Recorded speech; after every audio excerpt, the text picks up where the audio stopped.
ಓಂ ನಮೋ ನಾರಾಯಣಾಯ.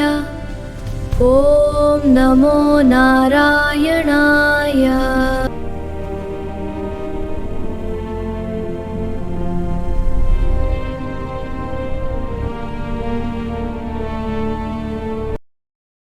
ನಾನೇ ದೈವ, ನಾನೇ ದೇವರು, ನಾನೇ ಸರ್ವೇಶ್ವರನೆಂದು ಬೀಗುತ್ತಿದ್ದ ಹಿರಣ್ಯಕಶ್ಯಪನಿಗೆ ಇವನೊಬ್ಬನ ಮನವೊಲಿಸಲಾಗಲಿಲ್ಲ.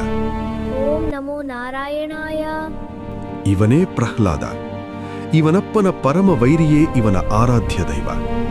ಹರಿಸ್ಮರಣೆಯೇ ಇವನ ಜೀವನದ ಉಸಿರು. ಓಂ ನಮೋ ನಾರಾಯಣಾಯ.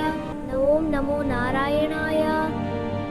ಓಂ ನಮೋ ನಾರಾಯಣ. ಮಗನ ಈ ಹರಿಭಕ್ತಿಯನ್ನು ಕಂಡ ಹಿರಣ್ಯಕಶ್ಯಪ ನಖಶಿಖಾಂತ ಉರಿಯತೊಡಗಿದ. ತನ್ನರಮನೆಯಲ್ಲಿ ಮಗನಿಂದಲೇ ತನ್ನ ಕುಲವೈರಿ ಹರಿಯ ಸ್ಮರಣೆಯೇ. ಮಗನ ಈ ವಿಷ್ಣು ಭಕ್ತಿಯನ್ನು ಹಿರಣ್ಯಕಶ್ಯಪನಿಗೆ ಸಹಿಸಲಾಗಲಿಲ್ಲ. ಮಗನನ್ನು ರಮಿಸಿ ಹೇಳಿದ, ಆದರೆ ಪ್ರಹ್ಲಾದ ಕೇಳಲಿಲ್ಲ. ಮಗು ಪ್ರಹ್ಲಾದ್, ನನ್ನ ಮಾತು ಕೇಳು. ಹರಿಸ್ಮರಣೆ ನಿಲ್ಲಿಸು. ಅವನು ನಮ್ಮ ವೈರಿ.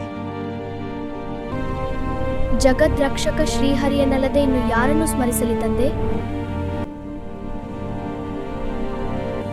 ಓಂ ನಮೋ ನಾರಾಯಣಾಯ. ಓಂ ನಮೋ ನಾರಾಯಣಾಯ. ಓಂ ನಮೋ ನಾರಾಯಣ. ಆಗ ಮಗನೆಂಬ ಮಮಕಾರ ಮರೆತ ಹಿರಣ್ಯಕಶ್ಯಪ ಕ್ರೂರನಾದ. ಪ್ರಹ್ಲಾದನನ್ನು ಕೊಂದು ಹಾಕಲು ಆದೇಶಿಸಿಬಿಟ್ಟ. ಪ್ರಹ್ಲಾದನನ್ನು ಪರ್ವತದ ಶಿಖರದಿಂದ ತಳ್ಳಲಾಯಿತು. ವಿಷ ಉಣಿಸಿ ಸಾಯಿಸಲು ಯತ್ನಿಸಲಾಯಿತು.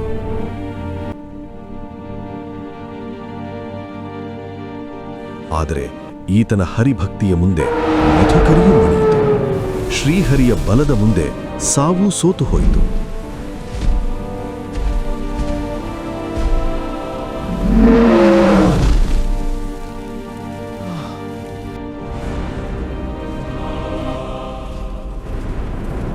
ಪ್ರಹ್ಲಾದನನ್ನು ಸಾಯಿಸುವ ಕೊನೆಯ ಪ್ರಯತ್ನವಾಗಿ ಹಿರಣ್ಯಕಶ್ಯಪ ತನ್ನ ಸಹೋದರಿ ಹೋಲಿಕಾಳಿಗೆ ಕರೆ ಕಳುಹಿಸಿದ.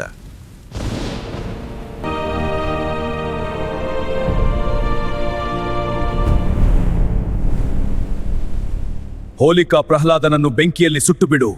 ಅವನೊಂದಿಗೆ ಅವನ ಹರಿಭಕ್ತಿಯು ದಹಿಸಿ ಹೋಗಲಿ.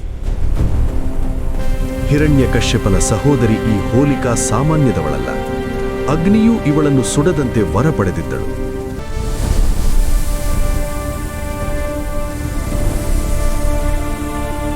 ಇದೇ ಧೈರ್ಯ ಹಾಗೂ ವಿಶ್ವಾಸದಿಂದ ಪ್ರಹ್ಲಾದನನ್ನು ತನ್ನ ತೊಡೆಯ ಮೇಲೆ ಕುಳ್ಳಿರಿಸಿಕೊಂಡು ಧಗಧಗಸುತ್ತಿದ್ದ ಅಗ್ನಿಯ ಕುಂಡದ ಮೇಲೆ ಕುಳಿತಳು. ಅಗ್ನಿ ಜ್ವಾಲೆಗಳು ಪ್ರಜ್ವಲಿಸತೊಡಗಿದವು. ಆದರೆ ಪ್ರಹ್ಲಾದನ ಬಾಯಿಂದ ನಾರಾಯಣನ ಸ್ಮರಣೆ ಮಾತ್ರ ನಿಂತಿರಲಿಲ್ಲ. ಅದೇನಾಶ್ಚರ್ಯ! ಅಗ್ನಿದೇವ ಹೋಲಿಕಾಳನ್ನೇ ದಹಿಸತೊಡಗಿದ. ದೈವ ಕೃಪೆಯ ಮುಂದೆ ವರವೂ ವ್ಯರ್ಥವಾಯಿತು. ನೋಡುತ್ತಿದ್ದಂತೆ ಹೋಲಿಕಾ ಅಗ್ನಿಯಲ್ಲಿ ಬೆಂದು ಭಸ್ಮವಾದಳು.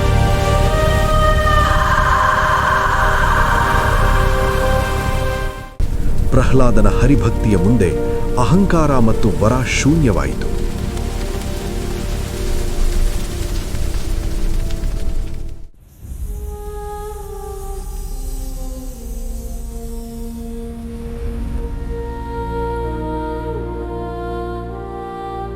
ಪ್ರಹ್ಲಾದನ ಭಕ್ತಿಯ ಬೆಂಕಿಯಲ್ಲಿ ಬೆಂದು ಹೋದ ಈ ಹೋಲಿಕಾಳ ನೆನಪಿನಲ್ಲಿ ಪ್ರತಿ ವರ್ಷ ನಡೆಯುವುದೇ ಹೋಳಿ ಹುಣ್ಣಿಮೆ.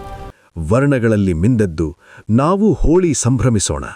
ನಮ್ಮ ಹೃದಯಗಳಲ್ಲೂ ಹರಿಭಕ್ತಿ ಜಾಗೃತಗೊಳ್ಳಿ. ಓಂ ನಮೋ ನಾರಾಯಣಾಯ.